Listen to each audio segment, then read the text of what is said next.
아무리 짙은 어둠일지라도 끝내 빛을 이기지 못하고 겨울이 세찬 바람도 피어나는 생명을 억누르지 못합니다. 남북 앞에 그 시련을 이겨내고 마침내 남북 평화협력 공존 공생의 기운이 전지장에 가득 차게 하소서. 남의 손에 우리의 운명을 맡기지 말고 스스로 안강한국의 백기를 열어가도록 합시다. 그리하여 아픔과 눈물을 씻고 기쁨과 웃음이 넘치는 안강한국에서 평화가 꽃처럼 피어나도록 두고 보소서.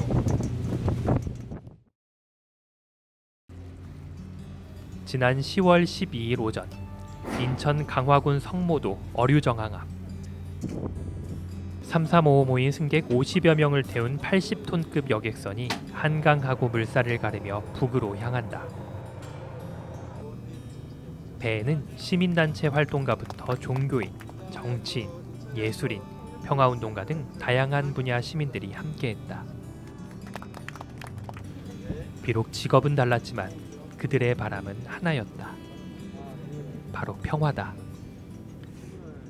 2008년부터 저희 수녀원이 이제 강화로 들어오게 되면서 이제 2년이 된 거죠. 그래서 저희는 이제 한반도 평화를 위해서 계속 그 활동을 하는 수녀회고, 그런 평화를 염원하는 활동을 하다 보니까 이 한강하구 평화의 배 띄우기도 함께 동참을 하게 됐죠. 참석을 매번 하면서 사실 우리가 원하는 만큼의 지점까지 가지를 못하는 것을 늘 아쉬워했거든요. 근데 정권이 바뀌고 정부 방침이 달라짐에도 불구하고 암묵적인 제재 속에서 이 한강하구를 정말 속 시원하게 활용하지 못하는 그런 안타까운 마음을 가지고 있는 사람의 하나로서 우리나라 국민들이 평화롭게 드나들 수 있는 백기를 열기를 염원하는 그런 마음에서 이제 참석을 계속하고 있어요.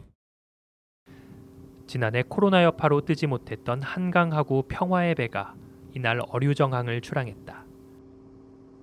남북 평화를 기원하듯 먹구름이 걷히고 푸른 하늘이 얼굴을 내밀었다.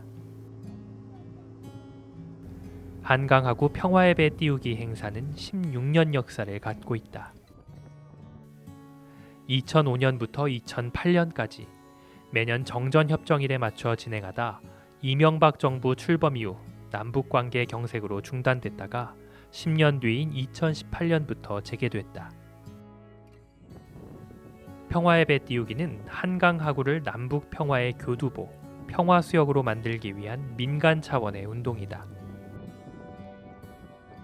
이날 어류정항에서 출항한 평화의 배는 서도면 보름도까지 나아갔지만 더 북쪽인 한강하구 중립수역을 넘어서진 못했다.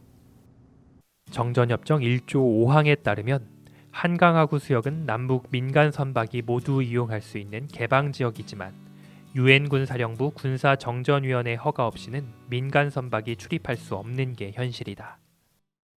지난 2018년 9월 19일 날 남북 군사합의서가 체결되면서 여지까지 북미 간의 정전협정이었다면 이 9.19 군사합의서는 남북 간의 정전협정의 성격을 갖고 있습니다.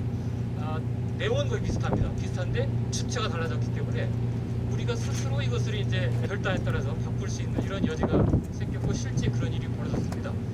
9.19 군사합의서에 따라서 이제 한강하고 수로조사를 같이 양국이 하게 됐을 때 원래 이행사 규정, 그다음에 군사 정전협정 남북 군사 수사합의서에 따르면 두 표를 띄울 수 없게 돼 있습니다. 경계를 이렇게 만들 수 있다는 우려 때문이었겠죠. 그다음에 이제 배가 서로 만나가지고 연락 통신할 수 없게 돼 있습니다. 물자를 이쪽 배에서 이쪽 배에 옮겨 실을 수 없게 돼 있고 사람이 옮겨 탈 수 없게 돼 있습니다. 근데 수로조사할 때 그 사진을 잘 보시면 남북 간의 그 안개가 껴가지고 만나는 점을 특정할 수 없었기 때문에 가운데 이렇게 빨간색 부표를 딱 띄웠고 남북 배가 만났을 때 서로 연락을 했습니다. 소통을 했고 물자를 실어 옮겼고 사람이 옮겨 탔습니다. 여지까지 지켜졌던 모든 정전협정의 규칙이 다 깨졌습니다. 이것은 우리가 이제 만약 그 자리에 유엔사가 있었으면 다 풀어있겠죠. 그랬을 텐데 남북이 만나서 남북이 그런 규정을 갖고 있었지만 현실 해서 바로 수정을 해버렸고 이것은 한강하구의 선박을 운행하는 데 있어가지고 굉장히 중요한 하나의 징표가 됐다고 볼 수 있습니다. 역사를 돌아보면 한강하구는 치열한 전장이었다. 한강하구 패권을 장악한 자는 한반도를 차지했다. 이제 삼국시대를 보게 되면 처음에는 백제가 한강을 갖다 장악을 했지 않습니까? 그 다음에 고구려 광개토대왕이 장악을 갖다 또 하게 되고, 그 다음에 물러나게 되면 신라 시대 때는 진흥왕이 또 이제 그 한강을 장악을 하게 돼. 한강을 장악한 사람들이 한반도를 장악을 갖다 하게 된다라고 그러는데 그 이유가 뭔가 하면 한강이 남과 북을 가르는 이렇게 지리적 경계인 거죠. 예, 옛날에는 전쟁을 하게 되면은 전쟁에서 가장 중요한 게 무기일 것 같죠. 그것과 함께 식량이 중요하죠. 보급. 그래서 한강을 기점으로 해서 이렇게 이때문에 도하에서 넘어온다라고 하는 것은 그만한 어떤 이렇게 그 식량 보급이라든지 이게 보급품을 갖다 충분히 확보한 상황이라고 우리는 판단을 갖다 할 수가 있는 거고, 또 하나는 그 주로 이제 황해도와 경기도 쪽이 우리나라의 중심지였지 않습니까? 이 황해도와 경기도를 갖다 들어가는 입구가 바로 한강 하구입니다. 그래서 그 어떤 그 외침이 있었던 시기에는 보게 되면 한강 하구를 통해서 개성을 가고 한강 하구를 통해서 서울로 이렇게 진격을 하기 때문에 한강 하구가 이를테면 외침을 막는 장소이기도 하고, 패권을 둘러싼 창과 총뿌리가 맞부딪혀 왔던 한강하구. 반대로 한반도의 평화가 찾아올 때면 이곳은 동아시아의 가장 번성한 국제 항로이자 한반도 중심을 가로지르는 뱃길 교통로였다.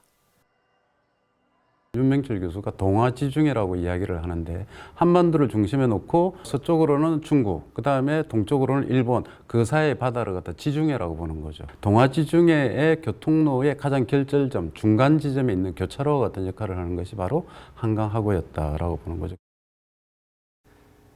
역사는 흐르고 반복된다.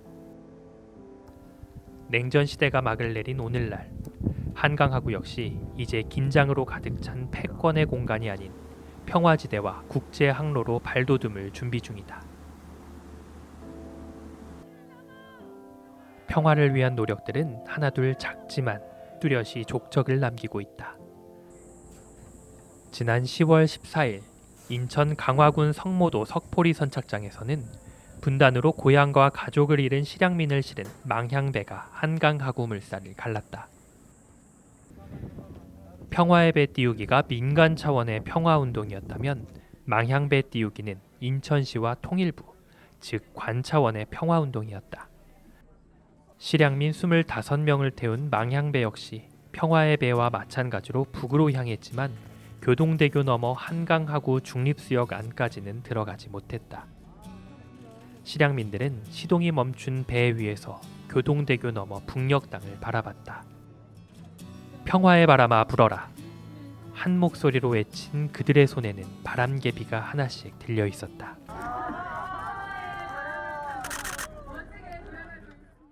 일사후 때 후로 나왔어요. 4월 달에. 저 혼자 나왔어요.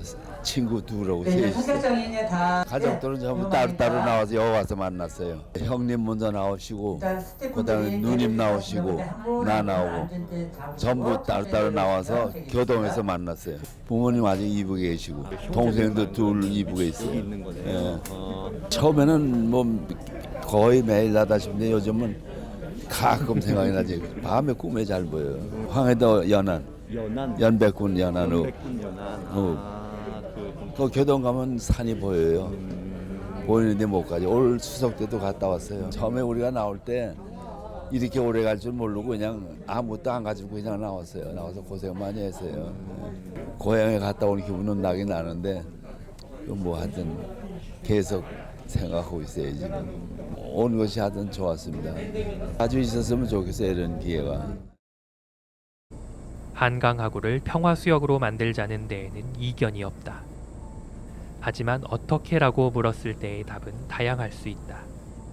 정부의 예산이 이렇게 DMZ 쪽에 굉장히 많이 들어가고 있습니다. 많이 들어가고 있는데 그와 비슷한 수준으로 저는 한강 하구와 서해 5도 쪽에도 이렇게 들어가야 된다. 남한과 북한의 어떤 이렇게 가장 쉽게 할 수 있는 것들이 공동 오르고요. 그게 바로 이게 서해 평화 협력지대이고요. 그 다음에 한강 하구 부분이에요. 그래서 서해 평화 협력청이라고 하는 것을 만들어야 되고 그 서해 평화 협력청은 강화해 두는 것이 있잖아. 적절하다. 한강 하구의 평화라고 하는 것은 딴 게 아닙니다. 배만 다니면 되는 거예요. 배만. 중립수요관에 민간 선박에 들어가서 왔다 갔다 하면 되는 거거든요. 유람선이 다니면 그거 자체가 한강 하구의 평화이다. 그래서 저는 평화의 배 띄우기 행사를 갖다가 계속해서 이렇게 해야 된다. 저는 이렇게 생각해요. 평화가 우선되려면은 자연이 살아있고 환경이 살아있는 것이 평화라는 거죠. 환경을 살려놓고 그 다음에 평화의 상징이 나오는 거지. 예를 들어서 그 평화의 상징이 개발이라는 생각이 같이 따라 붙는다고요, 보면. 거기가 요지고 그러니까. 사실 이제 조강이라는 게 평화의 상징성을 보여주는 거 아니에요. 그럼 거기에 뭐가 우선돼야 돼요? 환경, 생태 환경. 그게 먼저일 것 같은데요. 생태 평화가 이루어져야 진정한 평화가 이루어진다. 우리 시에서는 그 한강하구가 가지고 있었던 생태, 또 환경, 역사, 문화, 경제적 가치의 중요성을 인식하고 또 서해평화협력 특별지대에서 중심 역할을 할 수 있는 그 진영학적 장소로 인식하고 준비해가고 있다고 말씀을 드립니다. 가장 중요한 거는 남북교류협력 기금을 18년도에 한 16억 있던 것을 90억 정도를 확충을 해서 지금 한 97억 정도, 100억 정도인데 이거는 광역지자체 14위에서 4위까지 지금 올려놓은 상황이거든요.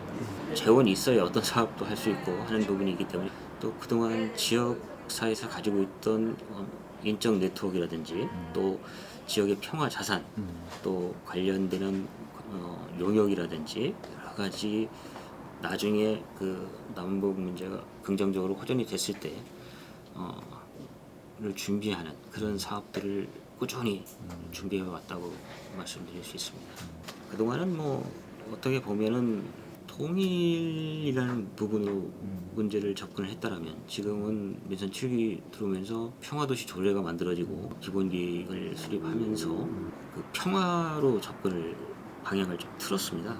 그러다 보니까 이제 저희 부서도 이제 처음 민선 7기 들어와서 새로 만들어지게 됐고 관련 조례라든지 기금 확충 또 관련되는 사업의 영역을 좀 확장할 수 있는 기회가 될 수 있었던 것 같습니다. 한강하구의 범위는 명확하지 않다. 그래서 한강하구는 인천 강화도 지역뿐 아니라 중구 영종도, 더 아래로는 영종대교가 지나는 송도 앞바다까지 넓혀볼 수도 있다. 인천은 바다의 도시이자 한강하구를 품은 도시인 셈이다. 겨울이 다가오고 있다. 낙엽이 지고 나뭇가지만 앙상하게 남을 한겨울. 한강하구는 인적이 끊어진 적막함으로 가득 찰 것이다. 언제가 될까? 남북의 배가 한강하구를 자유롭게 드나드는 그날이. 혹독한 겨울을 지나면 다시 따스한 봄이 오듯 한강하구에서 남북 주민들이 서로 마주보며 따스한 인사 한마디 건넬 수 있는 그날을 기약하며 한강하구의 삶은 오늘도 이어진다.